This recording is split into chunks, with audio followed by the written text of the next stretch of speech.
Ukraine has no choice other than surrender. Literally, total neutrality, disarm military, no NATO membership, EU membership contingent on anti-corruption, transparency, and include Russia in all multilateral trade deals. Meanwhile, Kiev will make territorial concessions to Moscow in the east and southeast. Odessa and Kharkiv remain under Ukraine's control. That's controversial here from Zaganel, but the general sentiment of his post is correct. How many of you remember that Ukraine was begging and begging for a ceasefire on energy infrastructure several months ago?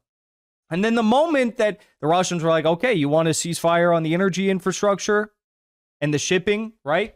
Okay. They are like, let's do it. And then moments after that took place, Ukraine began striking Russian energy infrastructure. That's just how they operate. No wonder Putin allegedly said that Zelensky is controlled by the Israelis. He acts just like them. No regard for any sort of ceasefire terms and conditions of the agreements that he signs, right? Well, it happened again, okay? There was an energy ceasefire that went into effect for literally just a few days, right? It went into effect for a few days. And the moment after, the Russians said, okay, we'll do it. What does Zelensky do? They do exactly what they accused Russia of doing and instantly reacted to an event in a meaningless and desperate way. The Ukrainians are shelling Belgorod region with heavy MLRS like Smerch or Adler. 13 missiles were said to be intercepted, Russian MOD claim, with some making it through. One person has died from the shelling in Belgorod, which is a border region in Russia. The armed forces of Ukraine hit an energy facility in Belgorod with missiles. Some of the missiles were shot down by the air defense forces, but after the explosions, the lights and water supply were cut off in Belgorod. So let me get this straight. They're constantly demanding, and the Europeans as well, they're demanding, Trump, you need to get Putin to agree to some sort of an energy ceasefire. Putin agrees, and the moment they agree, they say, okay, now strike Belgorod, cut out their energy. Can't make this stuff up, right? The Russians, of course, they were like, okay, fine, for the next 3 days until February 2nd or whenever it was, we are going to target military assets in Ukraine. So they ramped up the Uranium 2 and 3 strikes on military assets all across Ukraine, and they hit key headquarters of AFU military bases, right? And command and control centers. So, I can't say that this is all that surprising, but what I think the Ukrainians didn't expect is that there would be serious consequences for their action. So you ask Russia for an energy ceasefire, then you bomb their energy in Belgorod, you kill a civilian, you take out their energy in the middle of winter, and Russia said, okay, we'll hold out for another 2 days, and then we're going to respond. And they responded in a very big way. Imagery coming out of Dnipro area in Ukraine tonight shows strikes by German drones as well as Iskander missiles.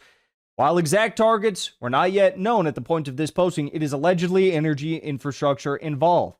Huge combined Russian strike on Ukrainian energy infrastructure overnight.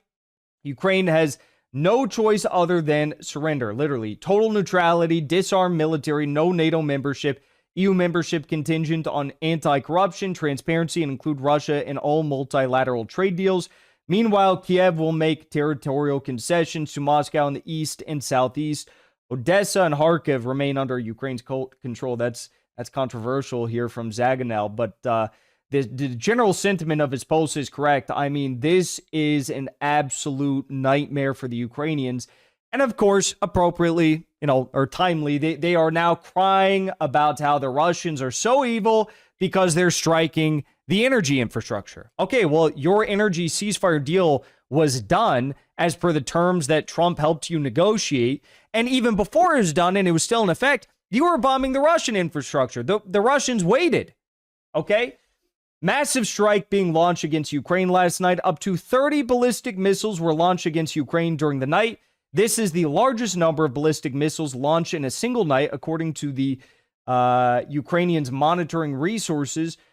Preliminary, the following were launched: Zircon missiles from Crimea, Iskander-M ballistic missiles from the Bryansk region, X-32 cruise missiles from Bryansk region, geraniums. It is expected that Russia will use X-101 cruise missiles from Tu-95 MS bombers and caliber missiles as well. Okay. Kiev's Mayor Klitschko has confirmed reports that the TPP-5 has been completely destroyed. He said he was informed that the plant, which is an energy and heating plant in Kiev, cannot be repaired. It is total collapse of Ukraine at this point. And what do you expect? You did it to yourselves. You could have had peace. You could have had ceasefire. But instead, when they gave you a small energy ceasefire for the second time, you violated it again within actual hours, okay? So the Ukrainians are complaining, the Polish are complaining, the pro-Ukrainian Polish are complaining. Hey, the energy ceasefire Russia granted Ukraine as an act of goodwill ended midnight February 1st. The ceasefire began on January 25th, but announced by Trump 27th. And I will state this again, we are not obliged to grant any ceasefire to a struggling enemy, though they did, just a little mercy, okay? Plants in Ukraine freezing after strikes by the Russian MOD destroyed multiple terminals. Power outages reported in multiple regions. Temperature is currently negative 14 degrees Celsius. At the same time, Ukrainian President Zelensky is announcing that the Islamic Revolutionary Guard Corps is a terrorist organization. I guess Putin was right. Zelensky is controlled by Israel, right? Incredible. Zelensky, who has just designated a part of our national military as a terrorist organization, is the one who has been oppressing part of his own people simply for the crime of speaking Russian. Furthermore, it is Zelensky and his European masters which have no problem targeting Russian civilians and refusing to end a war that has devastated the Ukrainian youth and deprived them of their future. And Zelensky also tweeted this out last night. He said, the whole world sees what has been happening in Iran, the scale of the killings, and how the Iranian regime has invested heavily in spreading war and violence across the region and world.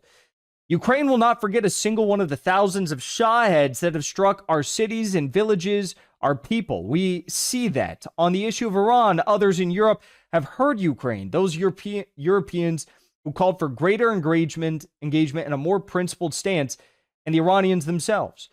The European Union has practically agreed on a decision to designate one of the main organizations, IRGC, as a terrorist organization. And also, he said today, throughout the day, there were no missile strikes or shahheads targeting our infrastructure, despite the fact that, of course, Kiev was currently being struck by a large wave of missiles and drones as he tweeted this out. So he is sniffing too much of that. You know, there's a record snow right now in Ukraine and Russia, but Zelensky is the one who's got the most snow, and he's sniffing it right up his nose. And what does Lindsey Graham do? Of course, he comes in with a timely reminder and demand that Trump must send Tomahawk nuclear-capable missiles also to Ukraine because, I don't know why, because Russia upheld their end of the energy ceasefire and Ukraine didn't. Then once the energy ceasefire came to a close, Russia said, okay, now we're going to respond. The energy ceasefire is over and you guys didn't adhere to it, so get ready. And apparently that is more of a revolting act to Lindsey Graham than anything Israel has done over the past several years or its entire existence, because Lindsey Graham cannot stop with the tongue baths for Netanyahu, but thinks that Putin is the real problem. Clown world. Nothing else to add. Before you leave, I want to say thank you for the support, because after 2 years of being banned, we are finally back home on YouTube. So be sure to subscribe to our channel and also join as a member on our channel using the link at the top of the description. I rely on the generous support of viewers like yourself to get the truth out to as many people as possible. You can also support the show on Locals or Give Sin Go. The mainstream media and the powers that be are never going to stop attacking us for bringing the truth to as many people as we do. Thank you so much for your support.